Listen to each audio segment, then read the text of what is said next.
আজ আমরা পশ্চিমবঙ্গ বোর্ডের একটা দর্শন পরীক্ষার প্রশ্নপত্রকে ব্যবচ্ছেদ করে দেখি ঠিক কী লুকিয়ে আছে এর গভীরে।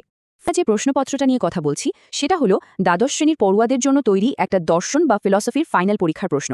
আসল বিষয়টা হলো এটা দেখে বোঝার চেষ্টা করা যে এই পরীক্ষার মাধ্যমে ঠিক কী দক্ষতা যাচাই করতে চাওয়া হচ্ছে। আচ্ছা, আমরা কয়েকটা ধাপে পুরো বিষয়টা দেখব। প্রথমে পরীক্ষা স্ট্রাকচার বা গঠনটা বুঝে নেব। তারপর এর যে দুটো বড় ভাগ আছে, মানে পাশ্চাত্য যুক্তিবিজ্ঞান আর ভারতীয় দর্শন, সেগুলো আলাদা করে দেখব। আর একদম শেষে আমরা বোঝার চেষ্টা করব এই পুরো পরীক্ষার আসল উদ্দেশ্যটা কী। তো চলুন শুরু করা যাক। প্রথমেই দেখে নিই পরীক্ষার পুরো গঠনটা কেমন, মানে এই যে একটা হাইস্টেক্স দর্শন পরীক্ষা, এর কাঠামোটা আসলে কিভাবে সাজানো হয়েছে। দেখুন, পরীক্ষাটা কিন্তু মূলত দুটো আলাদা ভাগে ভাগ করা। একটা হলো পাশ্চাত্য যুক্তিবিজ্ঞান আর অন্যটা সমসাময়িক ভারতীয় দর্শন। তবে আমার কাছে সবচেয়ে ইন্টারেস্টিং ব্যাপার যেটা মনে হয়েছে সেটা হলো পড়ুয়াদের কিন্তু প্রচুর অপশন বা বিকল্প দেওয়া হয়। যেমন ধরুন 10টা প্রশ্নের মধ্যে মাত্র 5টার উত্তর দিতে হয়। এটা কিন্তু বেশ বড় একটা ছাড়। আচ্ছা, এবার তাহলে প্রথম চ্যালেঞ্জটার দিকে নজর দেওয়া যাক, পাশ্চাত্য যুক্তিবিজ্ঞান। এখানে কিন্তু জোরটা দেওয়া হয় ফর্মাল রিজনিংয়ের ওপর। এর মানে কি? মানে হলো একটা যুক্তির ভেতরে কি বলা হচ্ছে তার চেয়েও বেশি গুরুত্বপূর্ণ হলো যুক্তিটার গঠন বা স্ট্রাকচারটা ঠিক আছে কিনা, নিয়মকানুনগুলো ঠিকঠাক মানা হয়েছে কিনা। বিষয়বস্তু নয়, আকারটা এখানে আসল। এই সেকশনটার একটা খুব মজার দিক হলো প্রশ্নগুলো কিভাবে সাজানো হয়েছে। পড়ুয়াদের কিন্তু ধাপে ধাপে এগিয়ে নিয়ে যাওয়া হচ্ছে। মানে প্রথমে একদম সহজ কিছু সংজ্ঞা জানতে চাওয়া হয়, তারপর সেই সংজ্ঞাগুলো কিভাবে প্রয়োগ করতে হবে সেটা দেখা হয়, আর সবশেষে আসে একটা বড় গভীর বিশ্লেষণধর্মী প্রবন্ধ। এই দেখুন, স্যাম্পল হিসাবে কিছু প্রশ্ন। এগুলো কিন্তু সরাসরি বেসিক কনসেপ্টগুলো যাচাই করছে। যেমন সত্যাপেক্ষ বচন কাকে বলে, মানে যে বচনের সত্যি মিথ্যেটা তার ভেতরের অংশগুলোর উপরই নির্ভর করে। বা ধরুন অস্তিত্বমূলক দোষ কি, এটা লজিকের একটা বিশেষ ধরনের ভুল। এই কনসেপ্টগুলোই হলো এই পুরো সেকশনের ভিত। তার মানে বুঝতেই পারছেন, শুধু সংজ্ঞা মুখস্থ করলেই হবে না, সেগুলোকে কাজে লাগানোর ক্ষমতাও দেখাতে হবে। যেমন এই প্রশ্নটাতে দেখুন, মৎস্যকন্যা নেই এবং ভূত আছে, এই বাক্যটার জন্য একটা ভেনচিত্র আঁকতে বলা হয়েছে। এখানে কিন্তু বুলিয়ান লজিকের নিয়ম কাজে লাগাতে হবে। তো এটা অবশ্যই আগের ধাপের থেকে একটু কঠিন।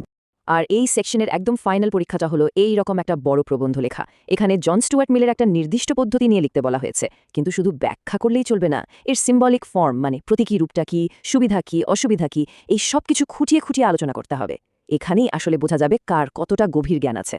তো পাশ্চাত্য যুক্তিবিজ্ঞানের সেই কঠোর নিয়মকানুনের জগৎ থেকে বেরিয়ে এবার আমরা চলে আসছি ভারতীয় দর্শনের জগতে।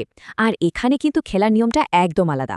এখানে আর সিম্বল বা প্রতীকী যুক্তি নয়, বরং এখানে মূল ফোকাস হলো ব্যাখ্যামূলক আর নৈতিক চিন্তাভাবনা। আর এখানেই কিন্তু দুটো ভাগের মধ্যে আসল পার্থক্যটা পরিষ্কার বোঝা যায়। ভাবুন একবার, একদিকে রয়েছে ফর্মাল রুলস আর সিম্বলিক লজিক, আর অন্যদিকে রয়েছে নৈতিকতা, মানবতাবাদ, মুক্তির মতো আইডিয়ার ব্যাখ্যামূলক বিশ্লেষণ। তার মানে পড়ুয়াদের কিন্তু দুটো একদম আলাদা মাইন্ডসেট নিয়ে ভাবতে হচ্ছে। এই সেকশনটাতে মূলত ফোকাস করা হচ্ছে আধুনিক ভারতের 3জন খুব গুরুত্বপূর্ণ চিন্তাবিদের ওপর, মহাত্মা গান্ধী, রবীন্দ্রনাথ ঠাকুর এবং স্বামী বিবেকানন্দ। তাদের চিন্তাভাবনা আর দর্শনকে কেন্দ্র করে এই অংশের প্রশ্নগুলো তৈরি হয়েছে। এই অংশে ঠিক কী ধরনের জ্ঞান দরকার তার একটা দারুণ উদাহরণ হল সর্বদায় শব্দটা। এটা গান্ধীজির একটা কোর কনসেপ্ট, যার মানে হলো সবার উন্নতি। তো এই টার্মটার সঠিক মানে না জানলে কিন্তু উত্তর দেওয়াটা প্রায় অসম্ভব হয়ে পড়বে। আগের সেকশনটার মতোই এখানেও কিন্তু একটা বড় বিশ্লেষণধর্মী প্রবন্ধ লিখতে হয়। তবে পার্থক্যটা হলো বিষয়বস্তুতে। এখানে প্রশ্ন আসছে নৈতিক আর সামাজিক নীতি নিয়ে, যেমন গান্ধীজির অহিংসা। বুঝতেই পারছেন, এখানে শুধু মুখস্থ করে লাভ নেই, বিষয়টাকে কতটা গভীরে বোঝা গেছে সেটাই আসল।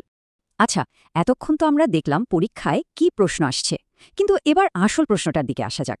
এই যে এত সব প্রশ্ন, এগুলোর মাধ্যমে আসলে কোন দক্ষতাগুলো পরীক্ষা করার চেষ্টা চলছে? এই টেবিলটা দেখলে পুরো ব্যাপারটা খুব সহজে বোঝা যাবে। দেখুন, পরীক্ষাটা কিন্তু মেইনলি 3টে স্কিল বা দক্ষতা যাচাই করছে। 1. লজিকের নিয়ম প্রয়োগ করার ক্ষমতা। 2. নির্দিষ্ট দার্শনিক ধারণাগুলো মনে রাখার ক্ষমতা। আর 3. একটা জটিল বিষয়কে ক্রিটিক্যালি বা সমালোচকের দৃষ্টিতে বিশ্লেষণ করার ক্ষমতা। তার মানে সব মিলিয়ে এই পরীক্ষার মূল দাবিটা কি? সেটা হলো মেন্টাল ফ্লেক্সিবিলিটি বা মানসিক নমনীয়তা। ভাবুন, একজন পড়ুয়াকে এক মুহূর্তের মধ্যে ভেনচিত্রের কঠিন নিয়ম থেকে সুইচ করে গান্ধীজির অহিংসার মতো একটা গভীর নৈতিক আলোচনায় চলে যেতে হচ্ছে। নিজের চিন্তাকে এইভাবে চালনা করার ক্ষমতাটাই কিন্তু এখানে সবচেয়ে বড় পরীক্ষা। তো একদম শেষে এসে চলুন আমরা এক পা পিছিয়ে পুরো ছবিটা দেখি। এই পরীক্ষার যে ডিজাইন বা গঠন, সেটা এর পেছনের শিক্ষা দর্শন নিয়ে আমাদের কি বলে। দেখে মনে হচ্ছে এই কারিকুলামটা এমন একটা ব্যালেন্সড ইন্টেলেক্ট বা ভারসাম্যপূর্ণ বুদ্ধিবৃত্তিকে গুরুত্ব দেয়, যা দুটো দিকেই সমান পারদর্শী। মানে একদিকে যেমন সে কঠোর ফর্মাল অ্যানালিসিস করতে পারে, তেমনি অন্যদিকে সহানুভূতিশীল আর মানবতাবাদী ভাবনাচিন্তাও করতে পারে।